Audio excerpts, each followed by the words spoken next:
Hello friends, welcome to our channel Nityanand academy.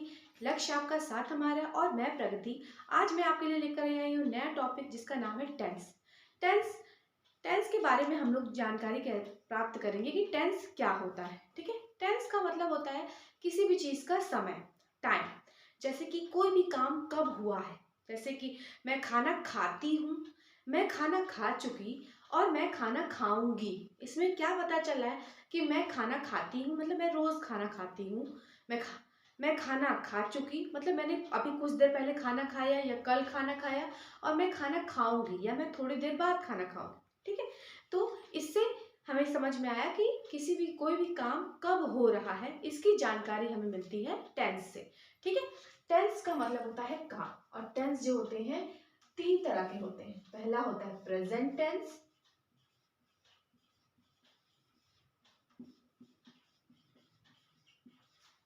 the second one is past tense, and the third one is future tense.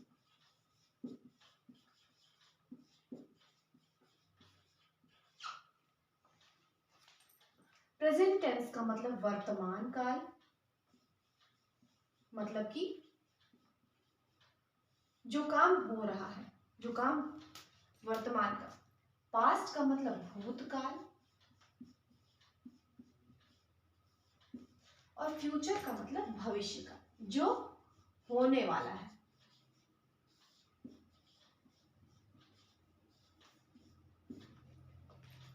ठीक है, ये हमने पढ़ा present tense, past tense, future tense. Present tense में क्या होता है, वो सारे शब्द आते हैं जो जहाँ खत्म होते हैं। ता है, ती है, ते है। जैसे कि मैं गाना गाती हूँ, वह गाना गाता है, वह खाना खाता है, वे खेलते हैं। ठीक है, ये सब आते हैं वर्तमान काल में, यानी प्रेजेंट टेंस। भूतकाल में ता थे, ती थे, मतलब कि हम ये किताब पढ़ते थे, हम कल वहां गए थे। ये पुरानी बात हो गई, तो ये होगा भूतकाल यानी कि पास्ट टेंस। और फ्यूचर टेंस मतलब करेंगे, कोई भी काम जो गा गे गी पे खत्म होता है, मतलब ये काम हम करेंगे, कब करने वाले हैं, ये होता है फ्यूचर टेंस। ठीक है, तो ये हमने पढ़ा कि कैसे समझेंगे कि कौन से शब्द प्रेजेंट के हैं, कौन से पास्ट के हैं, कौन फ्यूचर के हैं। ठीक है, अब प्रेजेंट टेंस, जैसे कि टेंस के तीन पार्ट्स हुए, present, past and future tense. उसी तरह से इनके सब पार्ट्स भी होते हैं। कौन कौन से होते हैं, इन सबके सब पार्ट्स के नाम कॉमन होते हैं, बस उनमें ये शब्द बन जाता है प्रेजेंट, पास्ट और फ्यूचर, लेकिन जो उनके पार्ट्स हैं सबके सेम होते हैं। जैसे प्रेजेंट में आता है सिंपल प्रेजेंट, पास्ट में आता है सिंपल पास्ट, और फ्यूचर में आता है सिंपल फ्यूचर।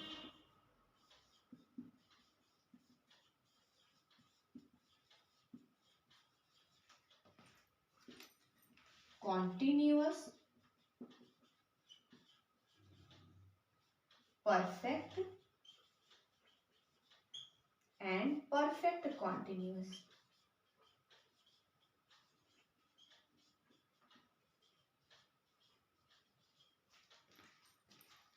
कॉन्टिन्यूअस ये पास्ट कॉन्टिन्यूअस टेंस है, past perfect and past perfect continuous.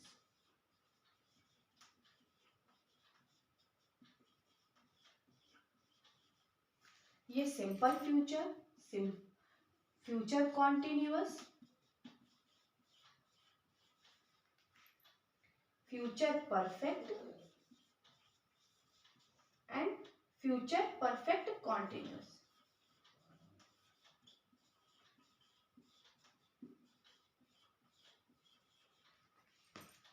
ठीक है, ये हैं इनके सब पार्ट्स।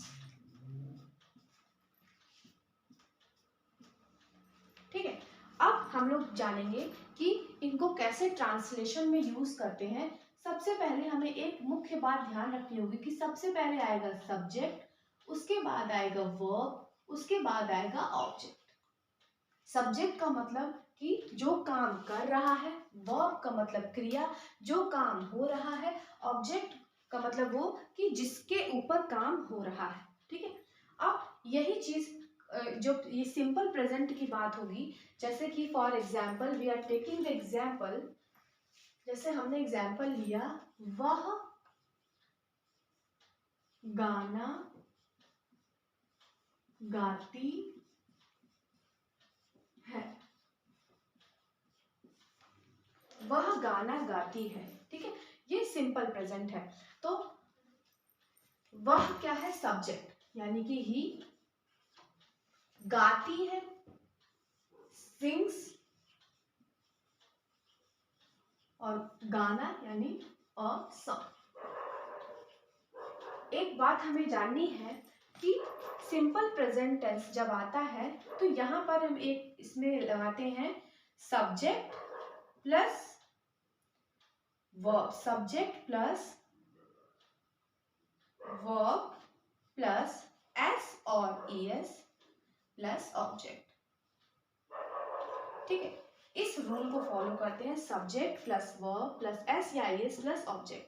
ये एस या ईएस तब लगता है जब एक सिंगुलर होता है, जैसे कि वह गाना गाती है, यानी कि कोई एक लड़का है, कोई एक लड़की है, शी होना चाहिए, sorry, she sings a song, तो वह गाना गाती, शी सिंग्स अ सॉन्ग, तो वह मतलब कि ये किसी एक के बारे में बात हो रही, इसलिए हमने लिखा है शी सिंग्स अ सॉन्ग, वह गाना गाती है। ठीक है, अब ये सिंपल प्रेजेंट की बात हो गई। अब सिंपल पास्ट में ये होगा, वह गाना गाती थी, वह गाना गाती थी, वह गाना गाती थी, तब ये कैसे होगा, शी। अब हमें यहाँ पर जो रूल लगाते हैं वो रूल होता है सब्जेक्ट प्लस वर्ब की सेकेंड फॉर्म, यहाँ वर्ब की फर्स्ट फॉर्म होती है, यहाँ पर वर्ब की सेकेंड फॉर्म प्लस ऑब्जेक्ट। तो ये क्या होगा, वह गाना गाती थी, तो शी, और सिंग का सेकेंड फॉर्म होता है सैंग, शी सैंग अ सॉन्ग। ठीक है, वह गाना गाती थी। ठीक है, अब फ्यूचर में क्या होगा, वह गाना गाएगी, वह गाना गाएगी, तो इसके लिए क्या यूज होता है, जो रूल होता है सब्जेक्ट प्लस विल, फिर वर्ब, फिर ऑब्जेक्ट। तो इसका होगा she will sing a song, वह गाना गाएगी। ठीक है, तो हमने पढ़ा कि वही वाक्य है, जब ये प्रेजेंट में थी कि वह गाना गाती है तो शी सिंग्स अ सॉन्ग, वह गाना गाती थी शी सैंग अ सॉन्ग, वह गाना गाएगी she will sing a song. ठीक है, अब ये हमने जाना कि सिंपल प्रेजेंट सिंपल। अब एक चीज और होती है, सबसे एक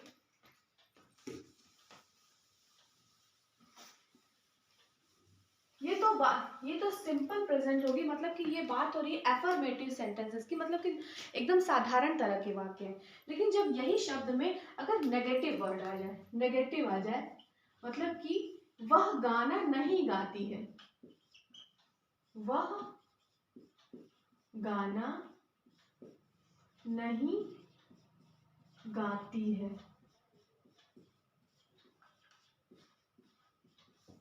वह गाना नहीं गाती है। ठीक है, तो यहां पर क्या आता है कि यहां पर जो रूल हम लोग लेंगे निगेटिव के लिए,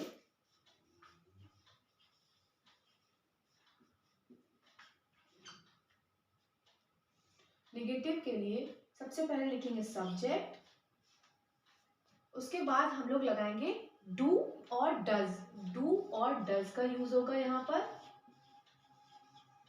उसके बाद नॉट, उसके बाद वर्ब, उसके बाद ऑब्जेक्ट। ठीक है, ये नेगेटिव सेंटेंसेस के लिए यूज होगा। क्या वह गाना नहीं गाती है, तो शी, और शी क्योंकि सिंगुलर है तो इसके साथ लगेगा डज, तो she does not sing a song, वह गाना नहीं गाती है। ठीक है, अब यही होगा अगर पूछे हमसे इंट्रोगेटिव मतलब कि क्वेश्चन।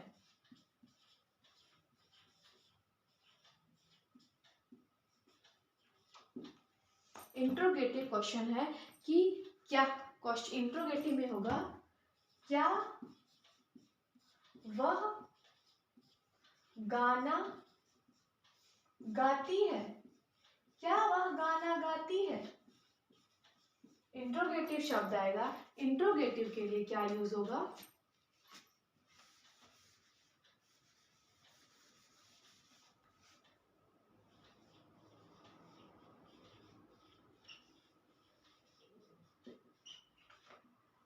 इंट्रोगेटिव के लिए उसकी जो ये है वह, जैसे कि वह गाना गाती है तो होगा जो उसकी उसका वर्ब है, जो उसका वह, जैसे वह क्या वह गाना गाती है, तो is she Singh a song, क्या वह गाना गाती है, is she Singh a song. ठीक है, तो यहाँ पर जो इसका इज एम आर है वो सबसे उसके सबसे स्टार्टिंग में आ जाएगा, उसके बाद आएगा सब्जेक्ट, उसके बाद आएगा वर्ब, उसके बाद आ जाएगा ऑब्जेक्ट। ठीक है, ये फॉर द इंट्रोगेटिव सेंटेंसेस इस तरह से होगा, क्या वह गाना गाती है। ठीक है, तो हमने समझा कि ये कितने तरह के मतलब इसमें 3 तरह के वाक्य बनते हैं। पहला बनता है नॉर्मल अफर्मेटिव,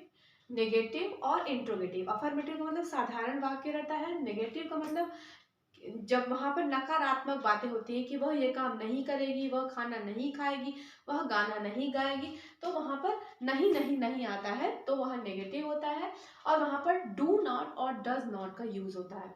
और इंट्रोगेटिव जो रहता है वहां पर इज एम आर जो होता है वो पहले आ जाता है, फिर सब्जेक्ट, फिर वर्ब, फिर ऑब्जेक्ट, इसका यूज होता है। ठीक है, तो हमने अभी पढ़ लिया सिंपल प्रेजेंट के बारे में कि सिंपल प्रेजेंट को हम लोग कैसे समझेंगे। ठीक है,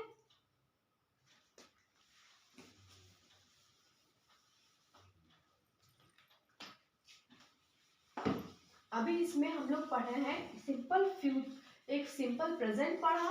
अब हम लोग सिंपल पास्ट में पढ़ेंगे कि सिंपल पास्ट के निगेटिव वाक्य में पढ़ेंगे। वह गाना गाती थी, वह गाना गाती थी। ठीक है, तो इसमें कौन सा रूल फॉलो होगा कि शी sang, वह गाना, हाँ यह वह गाना गाती थी, ये तो सिंपल फॉर्मूला सिंपल बात होगी। वह गाना नहीं गाती थी, वह गाना नहीं गाती थी, तो शी के साथ यहाँ पर सिंपल पास्ट में यहाँ पर हम जो यूज करेंगे, सिंपल पास्ट के निगेटिव में यूज होता है डिड नॉट का प्रयोग। ठीक है, तो यहाँ पर डिड नॉट का प्रयोग होगा, और यहाँ पर होगा सबसे पहले सब्जेक्ट, उसके बाद डिड नॉट, डिड उसके बाद नॉट, उसके बाद वर्ब, उसके बाद ऑब्जेक्ट। ठीक है, तो she did not sing a song. ठीक है, वह गाना नहीं गाती है। फिर इसका इंट्रोगेटिव,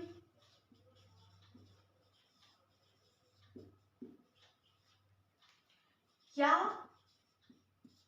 वह गाना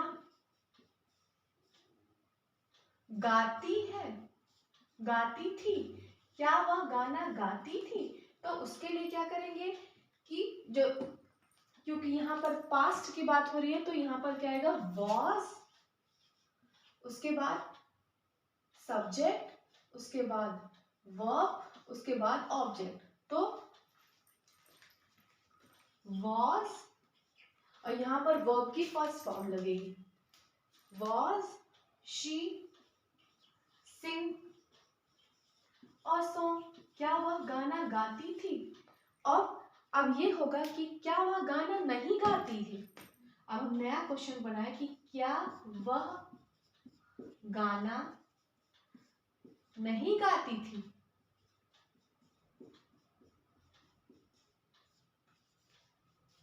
क्या वह गाना नहीं गाती थी, तो उसके लिए होगा कि उसके लिए यूज होगा डिड, उसके बाद सब्जेक्ट,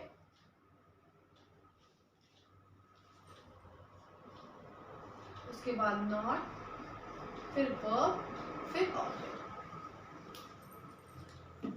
तो did she not sing a song.